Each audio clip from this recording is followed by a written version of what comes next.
محمد رسول الله والذين معه أشداء على الكفار رحماء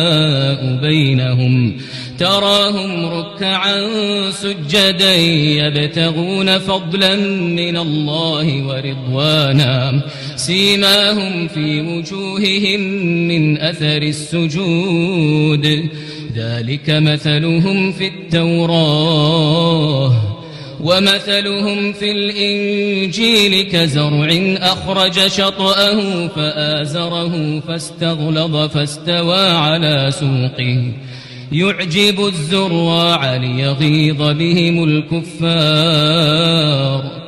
وعد الله الذين آمنوا وعملوا الصالحات منهم مغفرة وأجرا عظيما.